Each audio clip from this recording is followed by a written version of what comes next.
Sanju Samson నా ఇండియాని గెలిపించిన విధానం నన్ను ఎంతగానో ఆశ్చర్యపరిచింది. సంజు సామ్సన్ అనే యవనస్తుడు భారత టీంలో ఉన్నప్పుడు ఎన్నో వైఫల్యాలు ఉన్నాడా లేదా అన్నట్టుగా అతన్ని మ్యాచ్లో ఆడియటము, అలాగా ఎన్నో ఫెయిల్యూర్స్ అసలు తీసేద్దాము అనుకునే టైంలో మ్యాచ్లోకి తీసుకోవటం జరిగింది. అతడు నిన్న చేసిన పనికి నన్ను చాలా ఆశ్చర్యపరిచిందండి. 50 బాల్లో 97 రన్స్ కొట్టాడు. ఇండియాని గెలిపించిన వెంటనే అతను చేసిన పని నాకు ఎంతో సంతోషాన్ని ఇచ్చింది. వెంటనే మోకరించి దేవునికి ప్రేయర్ చేసుకుని దేవుణ్ణి మహిమపరిచాడు. ఎక్కడైతే తగ్గించబడతారో అక్కడ హెచ్చించే దేవుడు మన యేసయ్య. ఎక్కడైతే అవమానం ఉంటుందో అవమానంలో నుంచి ఘనతనిచ్చే దేవుడు మన యేసయ్య.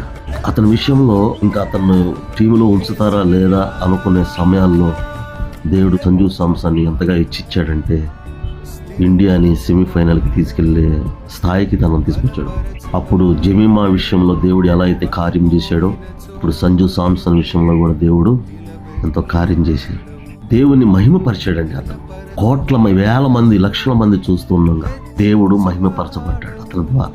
అతను సిగ్గుపడలేదు. వెంటనే మోకరించి దేవుని మహిమపరిచాడు.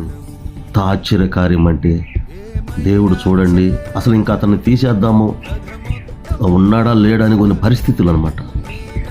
అతను వాడుకొని దేవుడు మహిమపరచబడ్డాడు అతని ద్వారా. కనుక మన జీవితంలో కూడా కొన్ని విషయాల్లో అలాగే ఉంటాయి. దేవుడు నమ్మదగిన వాడు. ఎవరిని ఎక్కడ హెచ్చించాలో అక్కడ దేవుడు హెచ్చిస్తాడు, ఘనపరుస్తాడు. కనుక మనం అధైర్యపడకుండా దేవుని కొరకు మనం జీవించగలిగితే దేవుడు తప్పకుండా సంజు సామ్సన్ని హెచ్చించిన విధంగా నన్ను కూడా దేవుడు హెచ్చిస్తాడు, ఘనపరచబడతాం. మన ద్వారానే దేవుడు ఘనపరచబడాలి. అందుకని దేవుణ్ణి మనం ఎల్లప్పుడూ స్తుతిస్తూ దేవుణ్ణి ఆరాధిస్తూ జీవిద్దాం. Praise the lord.